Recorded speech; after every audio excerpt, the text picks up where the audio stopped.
This is how I've implemented the wolf diet into my healthy lifestyle.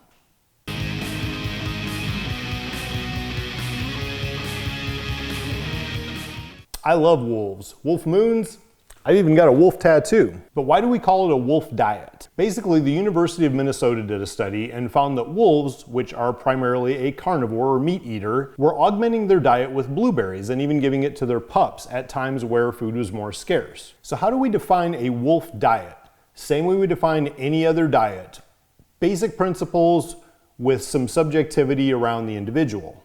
If we take the purest definition of the wolf diet, we would only be eating deer, rabbit, and some blueberries, and that's not realistic. A more accepted version is basically stick to meat and fruits. Now, why would somebody only eat meat and fruits? What about vegetables? We're always told how healthy those are for us. Or grains. Every human is different, and there are many opinions between experts and non-experts, including this one that I'm providing today, which is just a point of reference for you as an individual to look at and take and learn what you can and apply it to developing your own healthy lifestyle that works for you. The first principle of the wolf diet is meat good. Despite the vegan descendants of their hunting impaired ancestors claiming that meat is inflammatory, meat is packed full of not only protein but many other nutrients as well. An obligate carnivore, or an animal that eats only meat, is actually able to live perfectly healthy on only meat, and they react very negatively to plants. That said, we're people, which are different than animals, and we're also different from each other. Vegans may have negative reactions to meat because their delicate tummies haven't developed the ability to process meat because they haven't eaten it for so long. So we can condition ourselves to some extent on what foods we'll react better to than others. Many foods do tend to cause inflammation in the human body, some to a full allergy extent, others to just more of a sensitivity.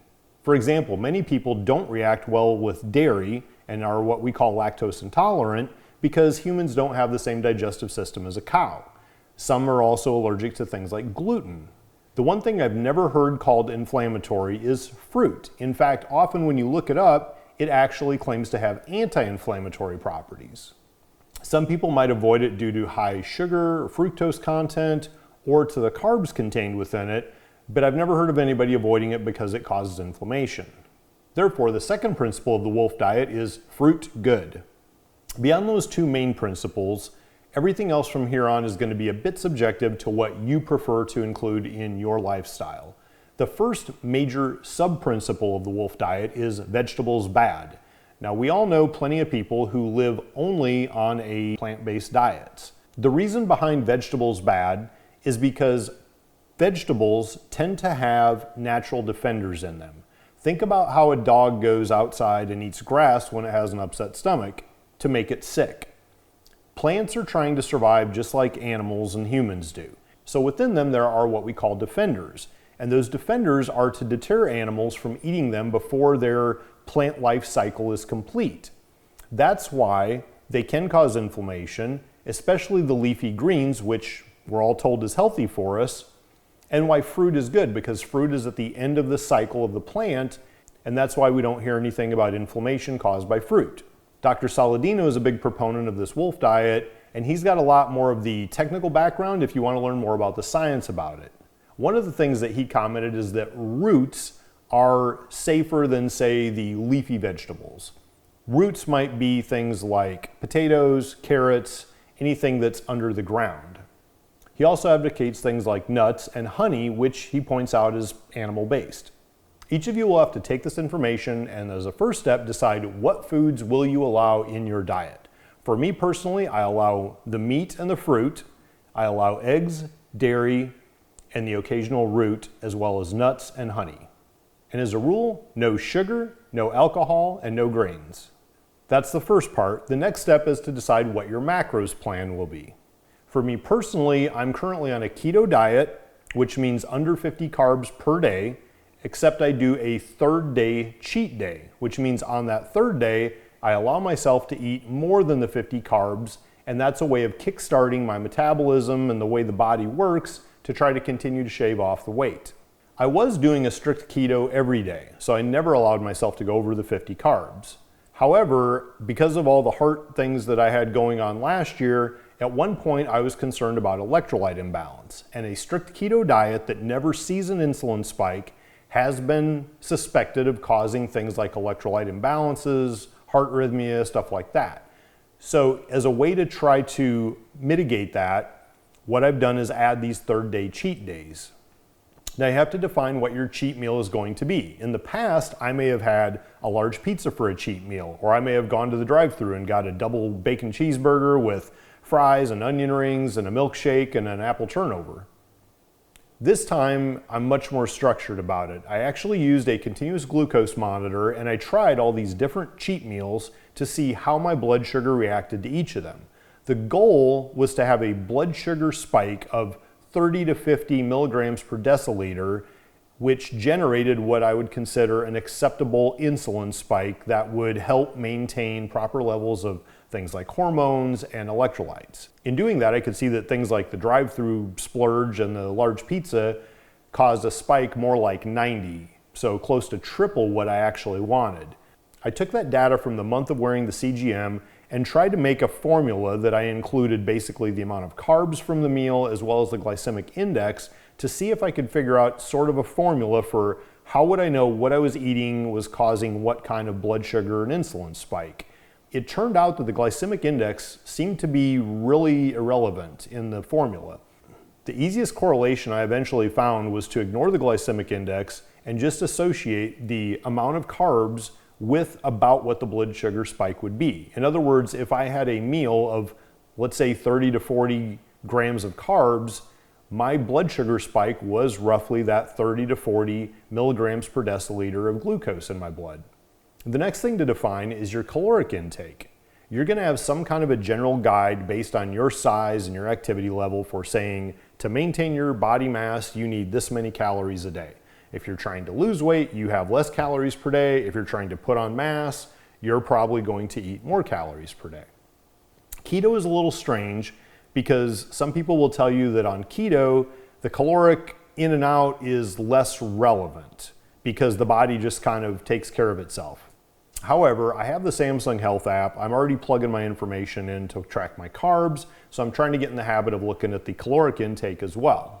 So right now what I'm trying to do is on my strict days, I'm trying to keep a little bit of a caloric deficiency in my diet. So if I need 2,000 calories a day, I'm trying to aim at 1,600 to 1,700 because I'm in the mode of trying to lose weight right now. On my cheat days, I do allow myself to get closer to the 2,000 calories and sometimes over. I just kind of try to listen to my body and go by that. Timing is a big deal as well, and this is another thing I learned using the CGM. My body responds best to eating earlier in the day and then tapering off as the day continues. The biggest thing for me about timing is to make sure that I associate the input with the expense. In other words, I want to eat around the times that I'm exercising because it makes more sense to have food coming in and burn it off and food in and burn it off. And as you sit more idle throughout the day and you don't need as much food because you're not doing as much activity. And that gets you to another principle of intermittent fasting. So I will stop eating mid-afternoon for about a 12-hour period. That's kind of my goal. And that takes me through the night into the next morning. When I take all these principles combined, the wolf diet, keto diet for macros, the cheat days, the caloric balance, the intermittent fasting, and I combine them all, this is what the implementation actually looks like in my lifestyle. I start every day with a swim at about 4 a.m. That means that I'm getting up about 3 to have a shake first. What I'll do is mix up something about this size with some BCAAs and electrolytes and half a scoop of collagen. That way when I get to the gym, my muscles, as they exercise during the swim, they're not tearing themselves down to try to keep surviving. They have some proteins in the system that they can use and start to repair and maintain themselves. So it's better for the muscles. I also noticed through monitoring my heart over the years that if I go into a swim with no food in my system, my heart rate will spike higher and faster than if I go in having had my shake before I go to the pool. Once I finish my swim, I come home, I let it rest for a couple hours, and usually I lose about another pound or 2 after that swim from when I woke up in the morning. Once a couple hours have gone by, I'll make my breakfast. What I have is 3 eggs, whites and yolks. I'll have some kind of pork, usually it's sausage, sometimes bacon.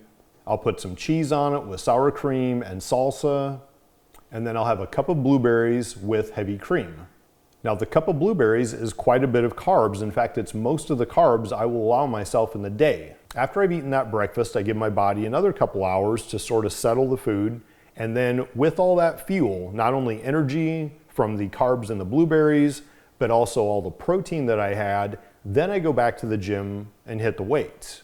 I've got energy, I've got proteins, I can get a solid lift. Once I'm done lifting, I get back home and I follow up with a protein shake. Generally, this is a couple cups of coffee. Because of my heart, I can't have caffeine right now, so it's decaffeinated, but I'll have coffee, chocolate protein, half a scoop of a low-carb peanut butter, and some heavy cream. Even though there's some protein in my system from breakfast, having just done the workout, I want that fast-acting protein shake to be able to start repairing those muscles from the lift as soon as possible. This generally holds me over till about mid-afternoon, and once I get hungry, again, listen to your body, then I'll follow up with steak, some kind of beef usually, or possibly some kind of fish. I may also add things like avocado, almonds, tomato, olives, these other fruits and nuts that can go with the meal, but you want to avoid naked carbs. In other words, don't eat a handful of almonds by themselves.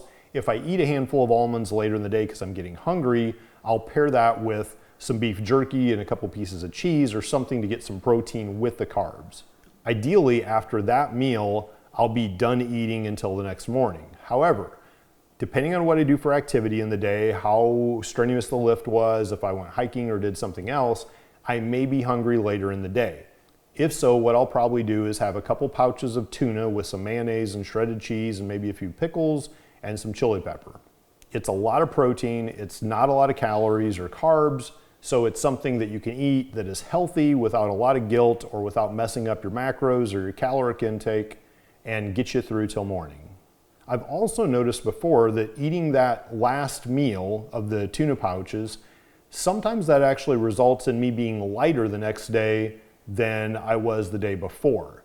So again, this is where you have to just watch your weight, watch your measurements, pay attention to your body, because depending on your timing, when you work out, when you eat, there are going to be these little tricks and things that don't necessarily make a lot of sense, but you want to pay attention and take note of those, because you may find some little quirk about your routine and your body that lets you lose weight a little bit faster. For cheat days, what I tend to do is add a loaded baked potato or a sweet potato with crushed pecans and honey to my breakfast. Now, with any meal, you should always eat the proteins first, which I do. The potatoes are a root, so they're considered acceptable in this diet, and I don't eat them every day. Now, just that breakfast alone, including the blueberries and one of the potatoes, will put me over my 50 carbs, so those are only for the cheat days.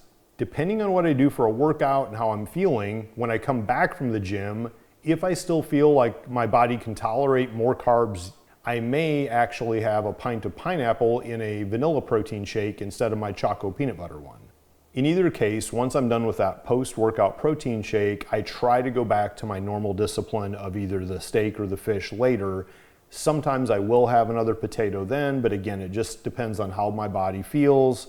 If I'm already feeling a little bit sluggish, then I'm going to avoid it. If I'm still feeling kind of hungry, like I can eat more and be okay, then I'll go ahead and add that. Yes, on occasion, on a cheat day, I will try to go outside the house and actually enjoy a nice dinner, either with friends, with the dog, whatever. And on those dinners, I still try to stick as close to the foods as I can. In other words, I may go out and have a big steak and a loaded baked potato. I still try to avoid the alcohol and the sugars, desserts, whatever. I still don't have the vegetables. So I will have an increase in my carbs and my calories for the day, most likely. I can mitigate that by skipping the lunch, the steak or fish in the afternoon, especially if I know I'm going to be going out, then I'll skip that meal to try to balance everything out better. And that at least still gets you out and able to enjoy a well-made meal by somebody else, so you're not getting bored with your routine. So you can have those splurges, just be smart about them. And no matter what I do in a day, I always start back the next day with my routine. Let's say I go out and have a big dinner on the night before because it was a cheat day. I don't skip breakfast the next morning. I still have my normal breakfast, because it's very important to get back into that routine as soon as you can, and you want that big breakfast to kickstart your metabolism and start your day. As I said earlier, one of the biggest things is to take all this information, try it out, use it as a reference, see what works for you. Like I said, currently I'm doing the keto discipline 2 days and cheat meal on the 3rd day, and I'm seeing how it works. If my body decides that it starts to feel better on the cheat days than it does on the strict days, then I may adapt this a little bit and I may go back to more of a balanced carb, fat, protein macros. But what I'll try to do is keep everything else involved. In other words, I'll still stick with the wolf diet, and I would also continue with the intermittent fasting and staying below my calorie intake just to continue trying to lean out. Now that may not work as well. I may find that I'm putting weight back on, or my body composition isn't responding the way I want to, and I can always go back. This is just part of the experimentation and learning what works well for us. Please comment below with anything else that you've learned about these different principles, what works for you, what doesn't work so well for you. This is a forum for all of us to share our experiences and how we squeeze the most out of our lives and the human body, and to learn from each other. So please share below. Subscribe to my YouTube channel below, and let's celebrate turning fuel and air into adrenaline.